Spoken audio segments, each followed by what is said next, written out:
ก่อนเบิ่งคลิปนี้ก็อย่าลืมกดไลค์กดแชร์กดติดตามหรือว่าคอมเมนต์ที่สำคัญก็คือกดซุปเปอร์ตังให้แน่เด้อทุกคน ทักทายสบายดีเด้อพ่อแม่พี่น้องมาต่อกัน EP 2ว่าเป็น EP ที่แบบสิมวนสิมันนะทุกคนตอนนี้เพราะว่าทีมงานเขากำลังสิเดินทางมาบ่จะเป็นไอโซพาน่าบ่ไม้มิ้นและก็กบ KNP และก็เบาแฮวน้องแบงค์มาแล้วก็ยังอีกเพิ่งอาก้อยว่าสิมาคำซีมาบ่ได้ทุกคนเอ้ยแต่อีตูนบ่คำซีตายแล้วคำซีบ่สบายไข้เนี่ยแต่มีแต่บ่ก้อยสิเดินทางมาจักสิมากับไผเนาะบ่จะอยากเป็นทีมงานอินดี้แล้วทุกคนเนาะบ่จะเป็นบ่ดอนบ่ซุกประมาณนี้แหละถ้าเบิ่งนำกันแล้วทุกคนเดี๋ยวบ่โตสิเก็บภาพบรรยากาศไปเป็นแบบสดๆให้ทุกคนเบิ่งเลยนะ ขี่เอาขี่บ้านวิวเห็ด มึงเลิกให้เจ้าเลย ไงเอาลองมึง เอาเบิ่ง ตีได้ไหน รสชาติเดียวก็ปุ๊บเลย เข้ม เข้มเกลือเนี่ย บ่ได้ใส่เกลือจ้ะ น้ำปลา ปุ๊บเต้าเจี้ยวใส่เต้าเจี้ยวนึงหลาย ยังคือเต่าเจียว สูตรเวียด ยังคือเต่าเจียว สูตรเลือด กัวเนากัวเนา เต้าเจียวอะไรฮะเต้าเจียวมันเป็นแก้วสีเหลืองใบพัดกระบงไฟแดงเลย บางหน่อยกำลังโอ้ไปเดี๋ยวทางหนึ่งแบะ2 ล้านเฮาไปเบิ่งมันซอยเบิ่งครับผม ทางหนึงตอนนี้กับบรรยากาศ 2 ล้าน ทุกคน ตายได้เป็น2 ล้าน โซ 4 ก็ เล เดิ ย นทางมาเลยยังแต่กบแหวมิ้นไม้ เจียวครับ อันหนึ่งมึงกับ2ขังอันหนึ่งกับ2 บ่เห็นฟิว ฟิวฟิวไปดินน้ำใหม่มันด่าไหมไปดินน้ำมันด่าไหมไปดินน้ำมันด่าไหมไปขี่รถน้ำมันด่าปะไปปะไปปะขี่รถน้ำมันด่า มาใจเย็นทำหน่อย ใจเย็นใจเย็น ดึงไปก่อนนี่ตาตับสมทุกคนเซฟตั้งคลิปต่อไปใส่หยัง เซฟกับเซฟตุ๋ยเนาะเนาะ ใส่หมักพริกใส่เป็ดนวดใส่น้ำตาลแล้วก็ใส่หยังอันนี้บอก ใส่รถบักเลน สีประเด็กเพิ่นว่า บักเลนปลาแหลกปลาใส่เป็นง้อใส่ระเบาะอีหล่ะใส่ระเบาะเป็นง้อเอาเบิ้งประตูซิม บ่จะสิบอกว่ามันบ่เสร็จ แซ่บจะตำมันแซ่บเบิดอ่ะ แต่เพิ่นคนเห็น โอ้ว่า โอ้ในตาตำบักคุง ตามกิน เอามาซีไม่เด้อมาซี ข้า ไม่ ง เด้ ก็ อ แหนเลือกอยู่เอา โอ้ยลืม ไอ้นี่ตาตำสมทุกคน ลืมใส่หมักนาว ทุกคนตอนนี้ไอโซวาเตมาบาได้นี่แมนเฮ็ดแจวตลอดนะกินกับแจวเพียเบะนี่อันนี้ยิ่งหนาโคกอยู่ ตำมาใส่ ตามมาตำ อันนี้ต้มนะที่นี่ แม่แม่หนองอะไรเป็นคนอ๋อบีจะมันปลาไปใส่บี เรียบดี เห็นอยู่เอาบีทุกคนปลาแล้วไปลูกพี่เรียบร้อยเอ้าอยู่ไหนนี่นี่ลูกขวดนี่มาบ่ได้เมนบ่ผ่านนะทุกคนมันจะเป็นซอยจอกซอยจุไอ้โซจัดการเบิด ห่วยกูเห็นกูเห็นเลยอะไรกูเห็นเป็นเห็นเดี๋ยวเอากิน แซ่บ นี่ผมไปกันที่ได้ที่ผมนี่เรานี่เราต้องส่งให้ขึ้นหรือเปล่า ทำเลยเหรอ ไอ้ยืมรถน่ะ เด้อตัวนั้น เที่ยว จัดไปสูตรแจ่วนี่แมนเอาเพียกันเลยทุกคนใส่พริกป่น ซอยนั่นซอยนี่มาพายนึงเขายังมาด่ากูอยู่ เฮ้ยเวลาจะเอาบังอาจ นี้เอฟซี อะไรบ่ ก็ได้เลยยัง สมัยนั้นสมัยนั้น โอ้สมัยนั้น สมัยตอนนั้นไปถ่าย ก็ลาจะบ่ แทนที่แบบเหี่ยงกว่า จะคือบอกน้องศิลาสามเติม โอ้อันนี้นี่บอกโปปองอันนี้เป็นคนอันนี้เนาะ โอ้ย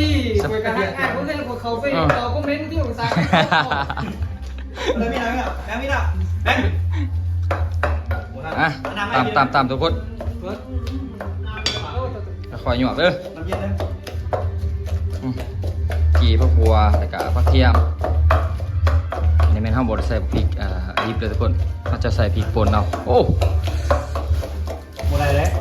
อ๋อ มันไหลละ มันไหลมันบ่ มันไหลใส่ดู ให้มันนุ่มๆด้วย ได้พูดได้ดี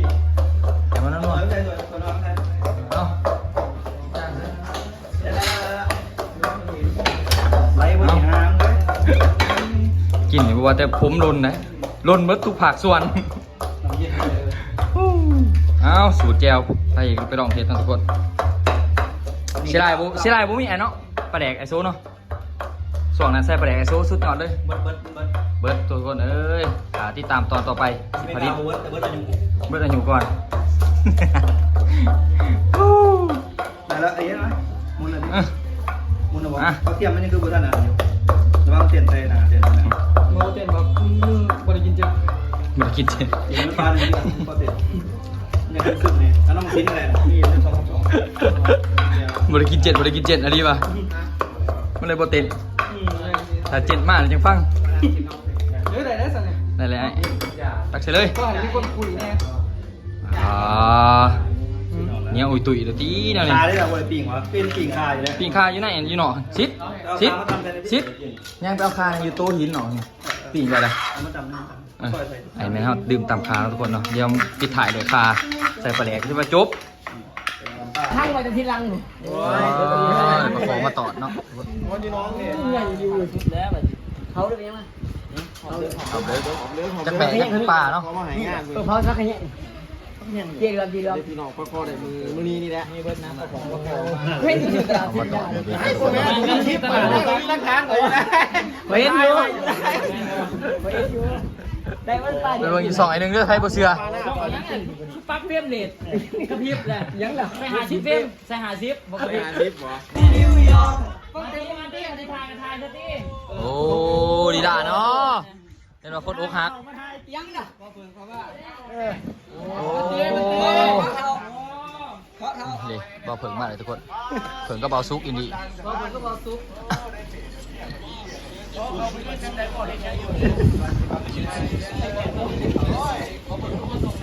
เบิร์ดต่อตู่ เจอพันยางมาเองดอก ซูมเอาพี่เขาซื้อมา บ่ซุก แต่โทรศัพท์มันซูมเข้ามาโกโปรซูมมา บ่โกโปรยากได้โกโปรเนาะไอ้หนึงเนาะอันนี้ก็แม่น YouTube 3หน้าเก่าเด้อทุกคนเด้อไอ้หนึงเด้อไอ้หนึงหอมหนึงทีมงานข่าวตะกี้เพลงดังไหมพุ่นแหละ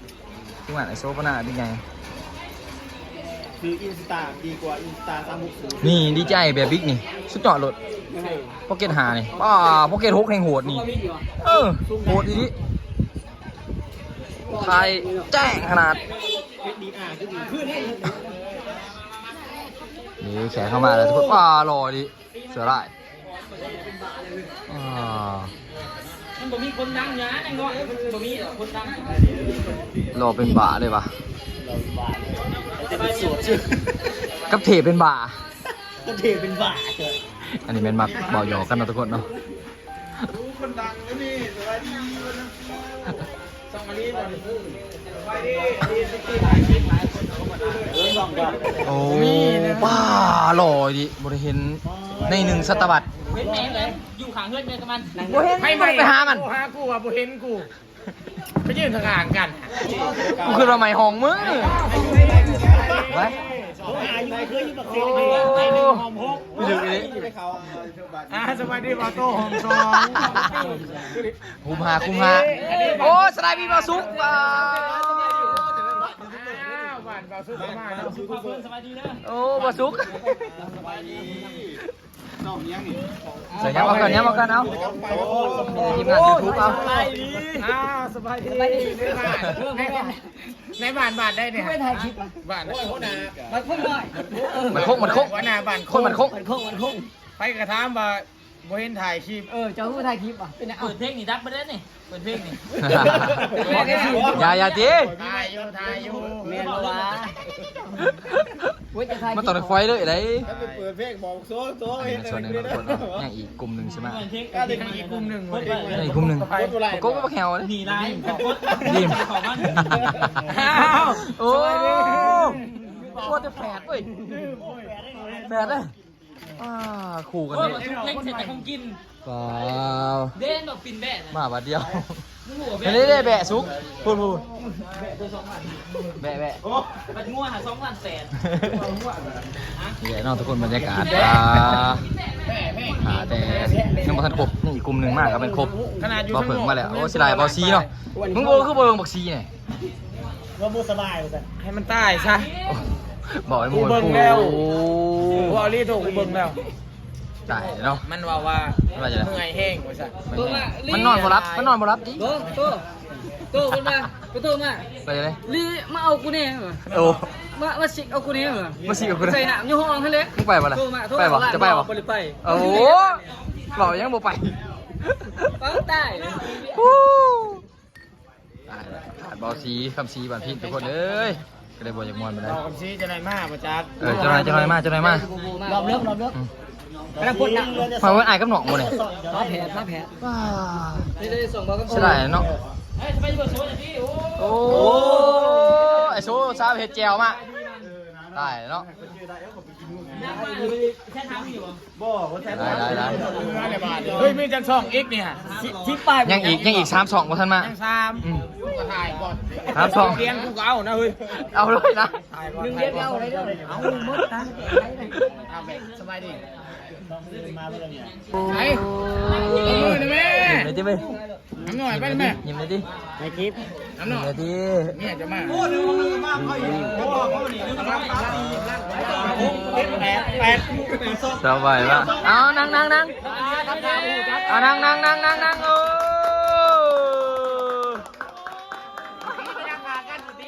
นั่งวิธีมาเลย แม่ถ่าเจ้า3-4 ชั่วโมงผม รอได้มื้อนี้เราพิเศษเลยคนก่อน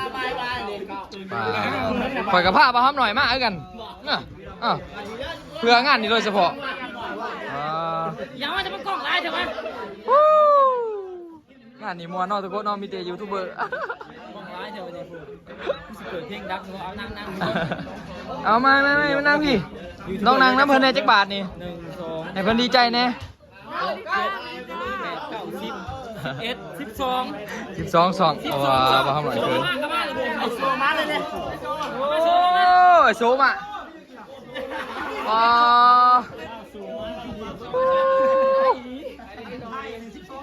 ไอโซเข้ามาไปแล้วเฮ็ด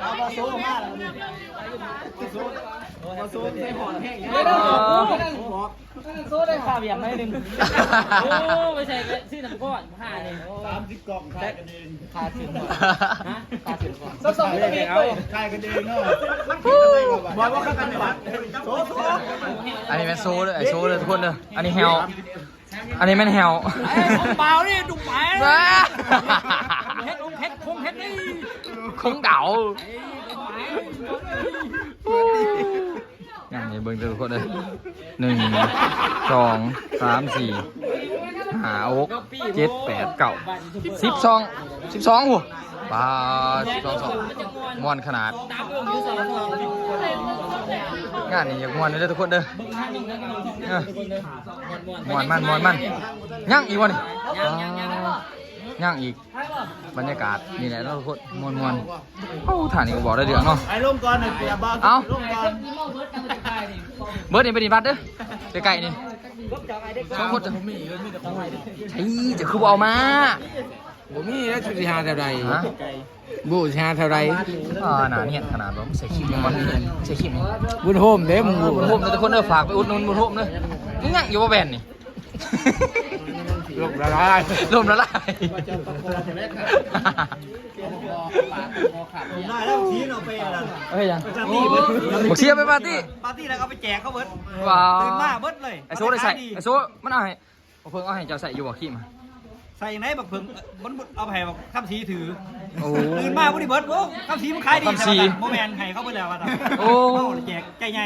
ใหญ่แจก กั เขา บ เบิ สี ร์ด เมนโซนก็เป็นเมืองผู้หญิงนะทุกคนเนาะนั่งกับสีบ่เห็นหนาเลย สบายสีหน่อยนี่มือซะหน่อย เอ้าจะมาเป่าเค้กทุกคน ไปชงข้าวกันอยู่อ่ะ อ้าว มึงสิวอนอันนี้มันนอนอยู่ห้องอยู่จะมาไปแสงมูดยังไง มือคอนเทนต์ดี หยอกใหญ่กันทุกคนบอน้อยกันโอ้คอนเทนต์บ่คอนเทนต์นะทุกคนนะ เน้นหยอกกันนี่ โอ้อืม คอนเทนต์เขาบอกเพื่อน เดี๋ยวทุกคนเอาบรรยากาศเดี๋ยวจะหน่อยเฮากระเป๋าของเป่าเค้กเลยว่าทีมงานมาหรือมาครบไปเลยอย่างแต่เขาคำซีก็สิบ่ได้มาเพราะว่าเป็นไข่แน่ เป็นไข่ วัดบุญญาได้มาเด้อเป็นซีด้วยนี่ เดี๋ยวเจอกันตอนเป่าเค้กเด้อทุกคนพลาดเลยบ่ เอาทุกคนตัดภาพมาทีจากที่เต้นมวนมั่นกันแล้วพากันมาเป่าเค้กกันเลย กูก็ถ่ายคลิปกันแต่ว่าเบิ่ง ไม่ใช่ถ่ายตัวเด้อ100 ล้านวิวเด้อนักห้อง100 ล้านวิวเด้อนี่เด้อ นักห้องเลยล่ะได้เป่าเค้กเนาะทุกคนเนาะหอดมุ่งหอดเวลาเลย มันแตกนี่เบิ่งแน่นี่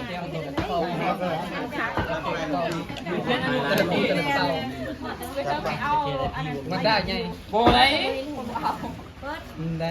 ตามตีชีวิตไอ้เทใน เป่าเด้อนี่เป่าห้องเป่าเด้อทุกคนเป่าเด้ออันนี้ก็เกิด14แสดงว่าจะเกิดห้องตีกล้วยเบิ่ง ไม่ได้เกิดพร้อมนึง เกิดก่อนมื้อนึง งานมันเกิดเสาร์บิ๊ก เป่าให้ยังเด้ถ้าอีก30 นาทีถ้าโอ้เหี้ยเอ้ยแม่งกูอยู่ขาว27บ่วันนี้ 27 ยังเอาโทรศัพท์มาถ่าย เก็บไว้ลูกไปไหนหมดไพ่ที่ตั้งไว้เลย ขอซ้ายออก ถ่ายน้ำต่างให้นะ เอาปิดไฟก่อนปิดไฟก่อน ไก่ที่ได้เป่าเค้กเลยพี่น้อง แต่ว่าต้นนั้นผมคืนเผยเมามันเผยไปเอง อันนี้คู่หักฝั่ง เอา เรา เนาะเอาเนาะ เอาห้องเพลงไอ้ตี้นะ Happy birthday to you Happy birthday to you Happy birthday Happy birthday Happy birthday to you ไปไว้ไปนี่ Happy birthday to you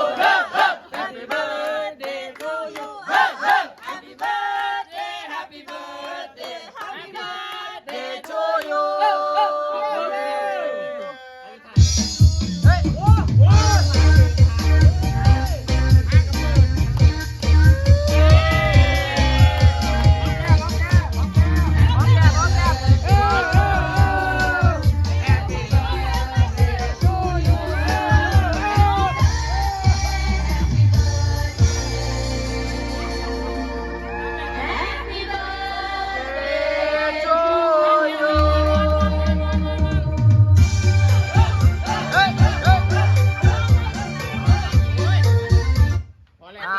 พอแล้ว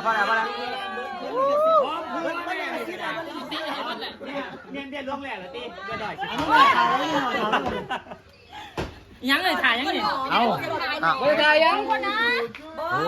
ยเดี๋ยวว่าแล้ว เนาะเบิ่งส่งมาตู้ เดี๋ยวทุกคนเลยเดี๋ยวขอกันคลิปหนานะทุกคนเด้อมวนมื้อนี้มวนไลฟ์ทุกคนขอบใจทุกคนที่เบิ่งคลิปจนจบเด้อพอกันคลิปหนาบ๊ายบาย